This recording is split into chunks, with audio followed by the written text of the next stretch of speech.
প্রশ্ন, পড়াশোনার উদ্দেশ্যে এবং জীবিকার উদ্দেশ্যে অমুসলিম দেশে গমন করার ক্ষেত্রে ইসলামের অবস্থান জানালে উপকৃত হব। উত্তর, যে আল্লাহ বিদেশে গেলে জীবিকার ব্যবস্থা করতে পারেন, এই আল্লাহ দেশে রেখেও জীবিকার ব্যবস্থা করতে পারেন। আল্লাহর উপর পূর্ণ আস্থা রেখে যদি আমি হালাল পন্থায় জীবিকা নির্বাহের ব্যবস্থা করি, আমার আল্লাহর ওয়াদা আছে ইনশাআল্লাহ আমাকে বিপদে ফেলবেন না। মাঝে মধ্যে কিছু পরীক্ষা আসতে পারে, তো আসুক, ধৈর্য ধারণ করবে, এরপরে ফল হাতে আসবে। দ্বিতীয়ত লেখাপড়া যদি জাগতিক হয়, উদ্দেশ্য কি এ দুনিয়া, একই উত্তর।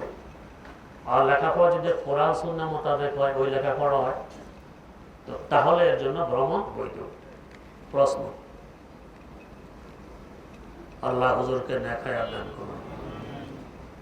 ডিপিএস পূর্ণ হওয়ার পর ব্যাংকের ভাষ্যমতে মুনাফা, যাহা আমরা ইন্টারেস্ট হিসাবে ধরেছি, এই মুনাফার টাকা সওয়াবের নিয়ত ছাড়া মসজিদে দান করা যাবে কিনা?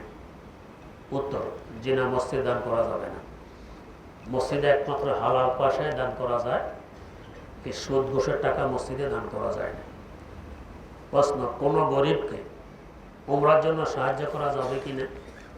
উত্তর, সওয়াবের নিয়ত ছাড়া যদি গরিবকে দিয়ে দেন, এরপর সে উমরা করুক কিংবা খাওয়া দাওয়া করুক, তার ইচ্ছা। প্রশ্ন, আমার অফিসের পিএফ এর টাকা সময় হওয়ার পূর্বে একটা নির্দিষ্ট পরিমাণ উত্তোলন করেছি। এখানে আমার জমাকৃত টাকা এবং কোম্পানি প্রদত্ত টাকার যোগফল যা তার সাথে ইন্টারেস্ট যোগ হিসাবে ধরেছে, সেটা সওয়াবের নিয়ত ছাড়া দান করে দেব, এটা ঠিক আছে কিনা? উত্তর, সওয়াবের নিয়ত ছাড়া দান করলে কোনো রকমের বাধা বিপত্তি নেই, ঠিক হবে। প্রশ্ন, জামাতে নামাজ পড়ার সময় কেউ যদি প্রথম রাকাত না পায়, তাহলে সে তো সানা পড়তে পারেনি। ইমামের সালাম ফিরানোর শেষে ওই ব্যক্তি যখন প্রথম রাকাত আদায় করার জন্য দাঁড়াবে, তখন কি সানা পড়বে? উত্তর, জি, তখন সানা পড়বে। প্রশ্ন, তাহাজ্জুদ নামাজ সুন্নত নাকি নফল? উত্তর, তাহাজ্জুদ নামাজ সুন্নতে জায়েদা, যাকে নফলও বলা চলে, তবে অন্যান্য সুন্নতে জায়েদা এবং নফল থেকে গুরুত্ব অনেক বেশি, সুন্নতের কাছাকাছি। প্রশ্ন, মসজিদুল আকবর কমপ্লেক্সে যদি আপনার একটি খানকা থাকতো, তাহলে এলাকার মানুষ খুব উপকৃত হতো। দোয়া করুন আল্লাহ যদি যাতে ব্যবস্থা করে দেন। প্রশ্ন, আমাদের বিয়ে হয়েছে রজব মাসে, আমার অলিমার আহলিয়ার বাড়ি থেকে যে গয়না দিয়েছে শুধু এতে যাকাত হয়। ওদের বাড়িতে রজব মাসের আগের মাসে গয়না তৈরি করে বাড়ি নিয়ে আসছে, কিন্তু আহলিয়া গয়না হাতে পেয়েছে রজব মাসে। এখন যাকাত রজব মাসে দিবে নাকি এর আগে? উত্তর, যেদিন আহলিয়া হস্তান্তর করা হয়েছে সেদিন থেকে আহলিয়া মালিক, এর আগে মালিক হয়নি। তো হস্তান্তরের দিন থেকে আরবি বছর হিসাবে 1 বছরের হিসাব করে যাকাত খরচ হবে। প্রশ্ন, আমাদের যথাসময়ে যাকাত আদায়ের সামর্থ্য আছে, কিন্তু সেটা যদি বকেয়া করে অধিক সওয়াবের নিয়তে রমজান মাসে আদায় করি, তাহলে কি ঠিক হবে? উত্তর, জি না, ঠিক হবে না। রমজানের আগে আমি যদি মারা যাই, তাহলে সম্পদের মালিক হয়ে যায় আমার ওয়ারিশ, আমার দায়িত্বে যাকাত রয়ে গেছে। যখন ফরজ হয় তখন আদায় করা বেশি সওয়াব। রমজানে অধিক সওয়াব নিয়তে দেরি করলে এখানে অধিক হবে না। প্রশ্ন, আমার যাকাত ফরজ হয়েছে জিলহজ মাসে, কিন্তু সেটা যদি অগ্রিম করে অধিক সওয়াবের নিয়তে রমজান মাসে আদায় করি, তাহলে কি ঠিক হবে? উত্তর, জি, ঠিক হবে। প্রশ্ন, ইস্তেহাজা হলে কি প্রতি ওয়াক্তে ওযু করতে হবে? উত্তর, জি, ওযু করতে হবে যদি সবসময় রক্ত দেখতে পান। আর রক্ত যদি মাঝে মধ্যে দেখেন, ফরজ নামাজ পড়তে পারেন এই পরিমাণ সময় রক্ত বন্ধ থাকে, তাহলে আপনি মাযুর নন, আপনাকে প্রতি ওয়াক্তে ওযু করা লাগবে না। আর যদি রক্ত সবসময় বের হতেই থাকে, তখন প্রতি ওয়াক্তে ওযু করা লাগবে। প্রশ্ন, ওযু থাকলেও পর ওয়াক্তে আবার ওযু করতে হবে? উত্তর, যদি বাস্তবে মাযুর হন, সবসময় রক্ত দেখতেই থাকেন, তাহলে পর ওয়াক্তে আবার ওযু করা লাগবে। প্রশ্ন, একজন মৃত ব্যক্তিকে 2-3 জায়গায় জানাজা দেয়া হয়, একজন আলেম বলেছেন এটা শরীয়ত সম্মত নয়। উত্তর, যে উনি ঠিকই বলেছেন। হ্যাঁ, যদি মাইয়াতের অভিভাবক উপস্থিত না থাকে, অন্যরা পড়ে, তাহলে অভিভাবক আবার করতে পারবে। আর অভিভাবক যদি একবার পড়ে ফেলে অথবা অনুমতি দিয়ে দেয়, চাই তা মৌন সমর্থনই হোক না কেন, তাহলে আর জানাজা করতে পারবে না। প্রশ্ন, একজন মৃত ব্যক্তিকে কবরস্থ করার পর কবরের 4 কোণে 4 কুল পড়া হয়, এটা শরীয়তের ব্যাখ্যা কি? উত্তর, এমন কোনো নিয়ম শরীয়তে নেই।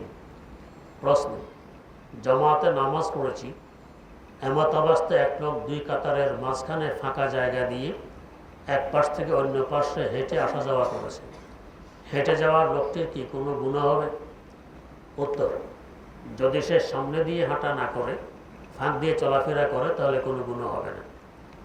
প্রশ্ন, আমরা ওযু করার সময় যে দোয়া পড়ি বিসমিল্লাহ আলহামদুলিল্লাহ, এটা কি সঠিক দোয়া? ওযুর আগে এবং পরে যে দোয়াগুলো কিতাবে বর্ণিত আছে এগুলো সঠিক দোয়া। হ্যাঁ, ওযুর মধ্যখানে কিছু দোয়া বর্ণিত আছে, সবগুলো হাদিসে নেই। প্রশ্ন, আসর নামাজ জামাতে পড়ার পর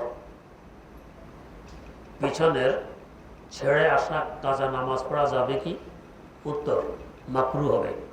প্রশ্ন, বাথরুমে টুপি পরে যাওয়া কি সওয়াবের কাজ? উত্তর, বাথরুমে খালি মাথায় না যাওয়া চাই, টুপি বা অন্য কিছু পরে যাওয়া চাই। প্রশ্ন, মেসাক করে নামাজ পড়লে 70 গুণ সওয়াব বেশি, বুঝে বললে ভালো হয়। উত্তর, যে এমন কথা হাদিসে আছে। প্রশ্ন,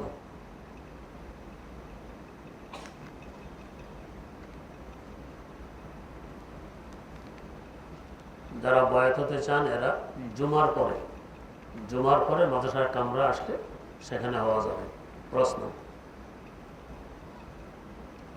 জনগণের চাপ বা চাঁদাবাজ থেকে রক্ষা পাওয়ার আমল বলে দিলে ভালো হয়। উত্তর, 2-4 জন চাঁদাবাজকে শাস্তি করে দিলে দেখবেন যে ভয় আর আসবে না, এটা হলো আমল। প্রশ্ন, ব্যাংক হিসাবে প্রাপ্ত সুদের টাকা অত্যন্ত অভাবগ্রস্ত এবং অত্যন্ত অসুস্থ ব্যক্তির চিকিৎসা বা ঔষধপত্র ক্রয়ের কাজে ব্যবহার করা যাবে কিনা? উত্তর, জি যাবে। প্রশ্ন, পবিত্র কাপড়ে নামাজ পড়ার উদ্দেশ্যে মেয়েরা ওযু করার পর পায়জামা পরিবর্তন করে নামাজ পড়লে কি ওযু বা নামাজে কোনো সমস্যা হবে? উত্তর, যে না, কোনো সমস্যা হবে না। প্রশ্ন, 2 সেজদার মাঝখানে মেয়েরা কি পিঠ সোজা করে বসবে নাকি কিছুটা নিচু করে বসবে? উত্তর, পিঠ সোজা করে বসবে। প্রশ্ন, বিভিন্ন ইসলামিক বইয়ে বিভিন্ন আমল লেখা থাকে, যেমন আমলগুলো করলে বা আয়াতগুলো লেখে উক্ত কাজ করলে আল্লাহ যদি চায় তাহলে এই বিষয় হয়, এগুলো কি আমল করা যাবে? উত্তর, জি যাবে। বারবার এক কথা বলতেন কি? প্রশ্ন, মসজিদে হারাম এবং মসজিদের নববীর যে ফজিলত রয়েছে, নামাজে ওই নেকি কি হোটেলে আদায় করলেও পাওয়া যাবে বা কতটুকু দূরত্বের মধ্যে নেকি পাওয়া যাবে? উত্তর, হারামের এরিয়া যতটুকু আছে অতটুকুর ভিতরে ওই নেকি পাওয়া যাবে, তবে মসজিদে হারামে গিয়ে পড়ে যে অতিরিক্ত আরও নেকি পাওয়া যাবে এটা অন্যখানে পাওয়া যাবে না। প্রশ্ন, রমজান মাসে এতেকাফ করলে শেষ 10 দিন মসজিদুল হারামে কতটুকু দূরত্ব পার হলে এতেকাফ ভেঙে যাবে? উত্তর, মসজিদের চত্বর আছে সাদা পাথর লাগানো, এর বাইরে খুঁটি গাড়া আছে, এর বাইরে গেলে এতেকাফ ভেঙে যাবে। প্রশ্ন, মহিলারা উমরা হজে যাওয়ার পর ফরজ ও অন্যান্য নামাজগুলি যদি মসজিদুল হারাম ও মসজিদ নববীতে বন্য কোনো মসজিদে ইমামের পিছনে বা একা একই যদি আদায় করে, তাহলে উক্ত নামাজকে আবার হোটেলে এসে কসর আদায় করতে হবে? উত্তর, পুনরায় পড়ে নেওয়া ভালো, আর একা পড়লে পুনরায় পড়া লাগবে না। প্রশ্ন, মহিলাগণ উমরা হজে গিয়ে সমস্ত আমলগুলি কিভাবে করবে যদি দয়া করে সংক্ষেপে বলতেন? সংক্ষেপ করল কয়েক ঘন্টার কাজ। এ ব্যাপারে বিস্তারিত কিতাব লেখা আছে। আমাদের অত্র মাদ্রাসার মুফতি ও মুহাদ্দিস জনাব মুফতি মাসুম বিল্লাহ সাহেবের লিখিত কিতাব, এটা সংগ্রহ করে পড়বেন, ইনশাআল্লাহ সহজে বুঝে আসবে।